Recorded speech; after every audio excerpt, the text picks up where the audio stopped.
बोतल के ढक्कन से क्लीनिंग का ऐसा ज़बरदस्त तरीका आज आपके साथ शेयर करूंगी कि गंदे वॉश बेसिन को बार बार क्लीन करने से आपकी जान छूट जाएगी।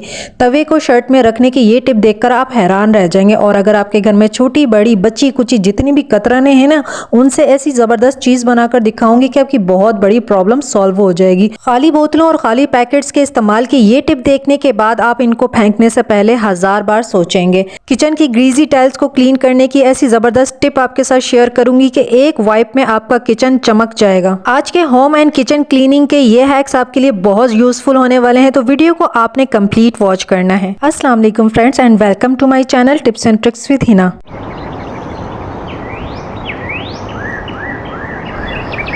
फ्रेंड्स, अगर आपके पास बच्चों के या अपने कोई भी पुराने कपड़े पड़े हुए हैं जो कहीं से फट गए हैं या घिस गए हैं, तो आप उन कपड़ों से ये वाला हैक ट्राई करके ज़रूर।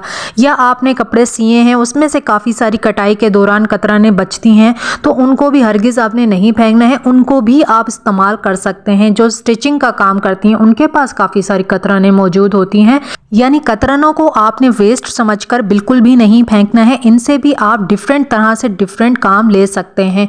अब जैसे कि यहाँ पर मैंने कतरनों का भी इस्तेमाल किया है और यहाँ पर ये मैंने बैग भी ले लिया है। इसको भी आप कपड़े की तरह इस्तेमाल में लेकर आ सकते हैं। इस तरह के ग्रॉसरी में काफ़ी सारे बैग्स हमारे पास होते हैं मौजूद, तो इनको भी आप इस तरह से यूटिलाइज कर सकते हैं। ये ट्राई करके देख सकते हैं। बस आपने ऊपर नीचे से बैग को कट कर लेना है और जिस तरह से आपकी कतरनें हैं, चाहे वो टेढ़ी हैं, तिरछी हैं, आड़ी हैं, छोटी हैं, बड़ी हैं, आप उनको भी इस्तेमाल कर सकते हैं। और इस बैग को भी मैंने इस तरह से कट कर लिया है। तो देखें मेरे पास कितनी सारी कतरनें मौजूद हैं। तो इनसे मैं इतना ज़बरदस्त हैक आपको बताऊंगी ना कि आपकी बहुत ज़्यादा ये काम आएगी। जगह जगह आप इनको इस्तेमाल कर सकते हैं। तो सबसे पहले हम एक सॉल्यूशन तैयार करेंगे। यहाँ पर मैंने 1 कप भर के पानी ले लिया, उसमें थोड़ा सा यानी 2 चम्मच के बराबर सिरका डाला है और 1 चम्मच इसके अंदर मैंने खुशबू के लिए फैब्रिक सॉफ्टनर डाल दिया है। आप इसको स्किप भी कर सकते हैं। और एक बाउल लेके सारी कतरनों को के अंदर ठूस ठूस के भर दिया है।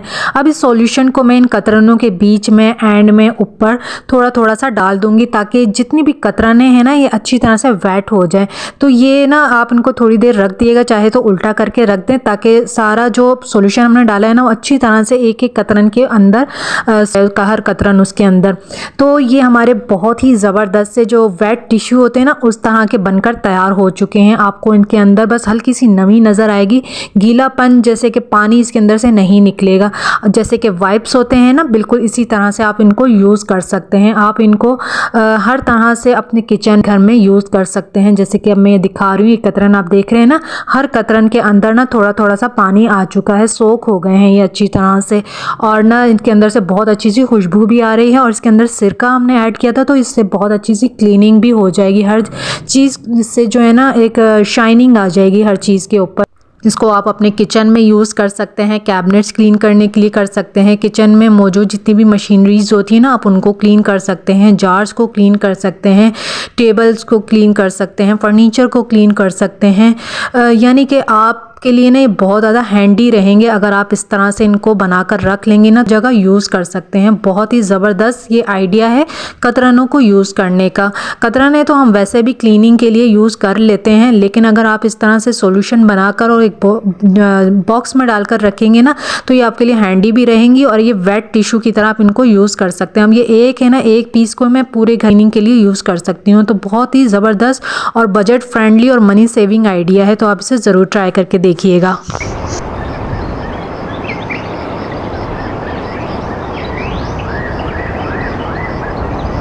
नेक्स्ट आइडिया देख लेते हैं, जो कि एक मनी सेविंग आइडिया है। तो आप देख सकते हैं यहाँ पर मेरे पास काफ़ी सारी खाली बॉटल्स और खाली पैकेट्स मौजूद हैं। हैंड वॉश का पैकेट भी है और फेस वॉश का भी है, पेस्ट, डिश वॉश की बोतल, शैम्पू की बोतल, तो काफ़ी सारी ये मेरे पास बॉटल्स मौजूद हैं। तो जब भी ये खाली हो जाती हैं ना, तो हम इनको फेंक देते हैं। तो इनसे काफ़ी सारे आइडियाज़ आपके साथ पहले भी शेयर कर चुकी हूँ। आज एक न्यू आइडिया आपके साथ शेयर कर रही हूँ कि जब भी ये बॉटल्स आपकी खाली हो जाती हैं ना, तो इनके अंदर काफ़ी सारा मटेरियल मौजूद होता है जो कि हम इस्तेमाल ही नहीं करते हैं। तो आपने क्या करना है, इनके अंदर ना पानी भर लेना है और इनके अंदर जितना भी मटेरियल है ना उसको अच्छी तरह से ना आपने यहाँ पर मैंने एक टब ले लिया है और इसके अंदर मैं डाल रही हूँ। और अभी आप देखिएगा जब ये सारी बॉटल्स का जो क्लीनर है ना वो मैं सारा इसके अंदर भर लूँगी और ये कितना सारा हमारे पास लिक्विड बनकर तैयार हो जाएगा। अब जैसे ये पेस्ट का जो रैपर है इसको भी मैंने फेंका नहीं, इसको भी इसी के अंदर मैंने शामिल कर लिया। इससे जो है ना हमारी जो ये क्लीनर हम बना रहे हैं ना इससे खुशबू भी आएगी, क्योंकि शैम्पू में भी खुशबू होती है, पेस्ट में भी खुशबू होती है, डिश वॉश में भी खुशबू होती है, तो खुशबू भी आ जाएगी और हमारा बहुत ज़बरदस्त सा एक क्लीनिंग के लिए लिक्विड भी तैयार हो जाएगा। अब ये देखिए इतनी सारी बॉटल्स में से कितना सारा बचा कुचा क्लीनर बनकर तैयार हुआ है, खूब सारे झाग भी बन गए हैं। तो इस क्लीनर को मैं यूज़ करूँगी वॉशिंग मशीन में डालने के लिए, वॉश करने के लिए। गर्म पानी डाल दिया है और उसके अंदर नमक भी डाला है। ये तीनों चीज़ें मिलके कपड़ों को बहुत अच्छी तरह से बिल्कुल साफ सुथरा कर देंगी। बच्चों के कपड़े वॉश कर रही हूँ, 1 चक्कर के कपड़े हैं और इतनी अच्छी तरह से बच्चों के कपड़े बिल्कुल साफ सुथरे हो गए। इस क्लीनर को आप किसी और पर्पज़ के लिए भी यूज़ कर सकते हैं, फर्श धोने के लिए कर सकते हैं, पोछा लगाने के लिए यूज़ भी कर सकते हैं। लिक्विड काफ़ी ज़्यादा निकला था तो मैंने उस लिक्विड को कपड़े धोने के लिए इस्तेमाल कर लिया और कपड़े बिल्कुल साफ सुथरे हो गए, मुझे रगड़ने की भी ज़रूरत नहीं पड़ी और मेरा सर्फ भी बच गया। नेक्स्ट आइडिया देख लेते हैं। यहाँ पर मैंने एक पुरानी शर्ट ली है जो कि बिल्कुल बेकार हो चुकी थी, तो इसको मैं किचन में यूज़ करने वाली हूँ। लिया है और तवे को मैं शर्ट के अंदर इस तरह से रख दूँगी। इससे क्या होगा ये अभी देख लेते हैं। तो शर्ट के अंदर तवा डाल दिया है और इस तरह से जो इसकी स्लीव्स हैं ना और इसके चारों कॉर्नर्स को इस तरह से तवे के अराउंड लपेट देंगे। अच्छी तरह से तवा रैप कर दिया है। और आपने एक बात का और ख्याल रखना है कि जो शर्ट कर रहे हो पुरानी होने के साथ साथ मोटी भी होनी चाहिए, तभी आपका काम बनेगा, फिर ही हमारा जो पर्पस है ना इसको यूज करने का वो मुकम्मल होगा। इसे हम चावलों पर दम लगाने के लिए यूज करेंगे। अक्सर हमारे पतीले का जो ढक्कन है ना वो गिर के हल्का सा टेढ़ा हो जाता है, जिससे पतीले में ज़्यादा स्टीम नहीं बन पाती है।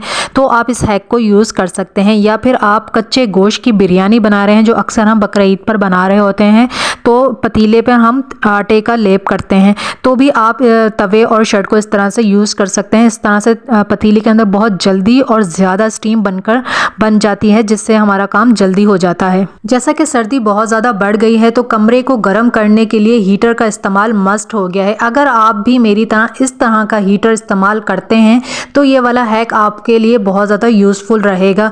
हीटर को हम इस्तेमाल कर ही रहे हैं कमरे को गर्म करने के लिए, तो उस पर हम छोटे मोटे काम भी कर लेते हैं, जैसे कि चाय बनाना, सालन बनाना, तो ये वाले काम भी हम कर लेते हैं। लेकिन हीटर की हीट बहुत ज़्यादा होती है जिसकी वजह से चाय फ़ौरन से उबल जाती है, सालन लग जाता है। हल्की आंच पर जो हमें काम करने होते हैं ना वो काम हम नहीं कर पा रहे होते हैं। चावल को दम देना है तो ये सारे काम हम नहीं कर पा रहे होते हैं। अब हम सोचते हैं कि अब हीटर तो चल ही रहा है तो इस पर हम घर के काम भी कर लें। तो आपने ये करना है कि अगर आपके पास चूल्हे के इस तरह के स्टैंड पड़े हुए हैं ना तो आपने उनका इस्तेमाल करना है। अगर आप हीटर के ऊपर इस तरह से डबल स्टैंड रख देंगे, 1 स्टैंड या 2 स्टैंड रख देंगे ना, उसके बाद आप चावल भी अगर आपको दम लगाने हैं तो भी बहुत अच्छी तरह से चावल दम हो जाएंगे। चाय बनानी है, अब जैसे मैंने इसके ऊपर स्टैंड रखा हुआ है और चाय आप देख सकते हैं उबल भी नहीं रही है, अच्छी तरह से इसके ऊपर चाय पक जाएगी। अगर मैं स्टैंड के बगैर रखूँगी ना तो चाय फ़ौरन पकेगी भी नहीं और उबल जाएगी।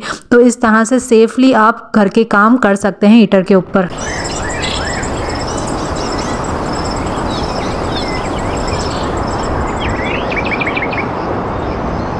नेक्स्ट हैक बहुत ज़्यादा यूज़फुल है, आपके बहुत ज़्यादा काम आएगा। तो यहाँ पर आपने क्या करना है कि एक चावल वाला चम्मच ले लेना है, यानी कि आप ये वाला चम्मच भी ले सकते हैं और अगर आपके पास कोई और फ्लैट स्पून पड़ा हुआ है, कोई वुड का पड़ा हुआ है, कोई स्पैचुला पड़ा हुआ है तो आप उसका भी इस्तेमाल कर सकते हैं। और एक पुराना सॉक्स ले लीजिए। सॉक्स आप देख सकते हैं फटा हुआ है, पुराना है, फिर भी मैं इसको यूज़ कर रही हूँ क्योंकि ये बहुत अच्छी तरह से अपना काम कर लेगा।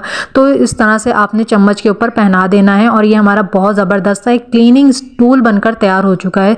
इस टूल को हम यूज़ कर सकते हैं हर उस जगह पर जहां पर आपका हाथ नहीं पहुंच पाता है, आप डस्टिंग नहीं कर पाते हैं और आपको बहुत ज़्यादा डस्ट नज़र आ रही है और आप उस जगह को क्लीन नहीं कर पा रहे हैं, तो आपने स्पून के ऊपर इस तरह से सॉक्स चढ़ाना है। सॉक्स जो है वो स्पून के ऊपर फिक्स हो जाएगा और आप इसको वेट कर लें या आप इसके ऊपर कोई क्लीनर लगा लें और आप इस तरह से कैबिनेट्स को या आप डोर को या गेट्स को जहाँ भी आपको क्लीन करना है, कोई पतली जगह है, आपको बेड के नीचे क्लीन करना है या फ्रिज के पीछे से क्लीन करना है, आप बहुत अच्छी तरह से और आसानी से इस टूल के ज़रिए क्लीन कर सकते हैं। मेरा नेक्स्ट हैक हर उस औरत के लिए बहुत ज़्यादा यूज़फुल है जो कि बहुत ज़्यादा परेशान है कि चूल्हे के पीछे वाली वॉल बहुत ज़्यादा ग्रीजी हो गई है, चिकनाई की वजह से काली हो गई है और किचन बहुत ज़्यादा गंदा नज़र आ रहा है और आप उसे डीप क्लीन करना चाहते हैं। तो उसके लिए बहुत ही ज़बरदस्त और ईजी सॉल्यूशन आपके साथ मैं आज शेयर करूँगी। तो यहाँ पर हम एक क्लीनर बना लेते हैं जो कि बहुत ही आसान सा है। थोड़ा सा आपने डिटर्जेंट लेना है, कपड़े धोने का सर्फ लेना है यानी कि, और उसके बाद आपने टॉयलेट क्लीनर ले लीजिए या फिर आप उसकी जगह बेकिंग सोडा भी ले सकते हैं। अगर आपको ज़्यादा पावरफुल क्लीनर बनाना है और ज़्यादा टाइल्स गंदी है तो आप टॉयलेट क्लीनर और उसके बाद डिश वॉश लिक्विड, ये 3 इंग्रेडिएंट मिक्स कर लीजिए। और आपकी जो वॉल गंदी है ना किचन की, वहाँ पर आपने पहले स्प्रे करना है पानी का ताकि वो गीली हो जाए और उसके बाद इस सारे सॉल्यूशन को आपने अप्लाई करके 10 मिनट के लिए छोड़ देना है। 10 से 15 मिनट बाद आपने वॉल को दोबारा से स्प्रे से गीला करना है और स्पंज से साफ़ करना है। ये देखिए कितनी आसानी से साफ़ हो रही है। इस तरह से साफ़ कर लीजिएगा, सारी चिकनाई मिनटों में साफ़ हो जाएगी और एक गीले टॉवल से आप उस पर उसको वाइप ऑफ कर लीजिए इस तरह से। तो आप देखिएगा आपकी जो किचन की गंदी और चिकनाई से भरी हुई टाइल्स है ना, वो बहुत ही आसानी से साफ हो जाएंगी, बिल्कुल न्यू हो जाएंगी। आपका किचन बिल्कुल चमकने लगेगा। नेक्स्ट टिप देख लेते हैं। यहाँ पर भी मैं एक बहुत ही पावरफुल क्लीनर बनाकर तैयार कर रही हूँ जो कि आपके घर की डीप क्लीनिंग में आपकी बहुत ज़्यादा हेल्प करेगा। इस क्लीनर के ज़रिए आपका काम जो है ना वो बहुत ज़्यादा आसान हो जाएगा, आपको बिल्कुल भी मेहनत नहीं करनी पड़ेगी। तो इस क्लीनर को बनाने के लिए जो इंग्रेडिएंट्स यूज़ किए गए हैं वो है 1 चम्मच भर के मैंने सर्फ डाला है और इसके अंदर मैंने मैजिकल पाउडर डाला है जो प्रीवियस वीडियो में शेयर किया था ना बर्तनों को क्लीन करने के लिए, वही पाउडर डाला है, या फिर आप टाटरी डाल दीजिएगा। तो इसके बाद जो हमने इंग्रेडिएंट यूज़ किया वो टॉयलेट क्लीनर ऐड किया है, नमक और बेकिंग सोडा। उसके बाद अब इसके अंदर ये मैंने पानी डाला है। आपने इसके अंदर सिरका नहीं डालना है, सिरके के बगैर ही इसके अंदर बबल्स बनना शुरू हो जाएंगे और ये फोम की शक्ल अख्तियार कर लेगा। ये हमारा बहुत ही पावरफुल क्लीनर बनकर तैयार हुआ है। तो इसे हम अपने घर की किसी भी जगह की क्लीनिंग करने के लिए यूज़ कर सकते हैं। इसकी इतनी अच्छी पावर है क्लीनिंग की कि इससे आप ज़िद्दी दागों को आसानी से साफ़ कर सकते हैं, रिमूव कर सकते हैं। इस क्लीनर को मैं यूज़ कर रही हूँ वॉश बेसन को क्लीन करने के लिए क्योंकि काफ़ी ज़्यादा डल हो गया है और इसे मैंने काफ़ी टाइम से डीप क्लीन नहीं किया है। इस क्लीनर को अप्लाई करते ही वॉश बेसन बिल्कुल साफ़ हो जाएगा, चमक जाएगा। इस क्लीनर को आप हफ्ते में 1 बार ज़रूर अप्लाई करें, बार बार की सफाई से आपकी जान छूट जाएगी। इतनी अच्छी शाइनिंग इससे आ जाती है और पूरा हफ्ता भर जो है ना वॉश बेसन बिल्कुल साफ़ सुथरा रहता है। इस क्लीनर को आप टाइल्स को क्लीन करने के लिए भी यूज़ कर सकते हैं। टॉयलेट, बाथरूम, किचन की टाइल्स हैं, आप इसको यूज़ कर सकते हैं आसानी से। बस आपने इस क्लीनर को थोड़ी देर लगाकर छोड़ना है और उसके बाद वॉश कर लेना है। आप देखेंगे आपका टॉयलेट, बाथरूम बिल्कुल साफ़ सुथरा हो जाएगा, चमक जाएगा और आपको महंगे क्लीनर की ज़रूरत भी नहीं पड़ेगी। दिन में काफ़ी मर्तबा हमें साबुन से हाथ धोने पड़ते हैं और साबुन से हाथ धोने के बाद हम साबुन को वॉश बेसन पर इसी तरह से अगर छोड़ देते हैं ना तो वो इधर उधर गिरता रहता है जिससे साबुन बहुत ज़्यादा गंदा होता है या फिर वॉश बेसन पर पड़े पड़े काफ़ी ज़्यादा घुलता है। तो हमें क्या करना है कि हमारा साबुन घुले ना और बार बार गिरे ना, उसके लिए आपने एक ढक्कन लेना है और उस ढक्कन को आपने साबुन के ऊपर इस तरह से थोड़ा सा प्रेस करेंगे ना तो ये इसके साबुन के ऊपर अच्छी तरह से फिक्स हो जाएगा। तो इस साबुन को ना अब आप आराम से यूज़ कर सकते हैं वॉश बेसन पर रख कर। अब ये हमारा एक स्टैंड की तरह बन गया। अगर आपके पास साबुनदानी नहीं है ना तो भी आप इसको यूज़ कर सकते हैं। और इसका एक और फ़ायदा ये है कि ना अगर आप जब नहाने वाले साबुन पर अगर इस तरह से लगा लेंगे ना तो इससे आपके साबुन के ऊपर ग्रिप रहेगी, साबुन जो है ना आपका वो बार बार हाथ से स्लिप नहीं होगा। अब इस साबुन को आप बिना साबुनदानी के भी यूज़ कर सकते हैं, आपका साबुन ना घुलेगा और ना गिरेगा। उम्मीद है आज के किचन टिप्स और किचन हैक्स आपके लिए बहुत ज़्यादा यूज़फुल रहे होंगे और डीप क्लीनिंग हैक्स आपको बहुत ज़्यादा पसंद आए होंगे। अगर पसंद आए हैं तो वीडियो को लाइक कर लीजिएगा और अपने फ्रेंड्स एंड फैमिली में भी शेयर कीजिएगा। Thanks for watching. अल्लाह हाफिज़।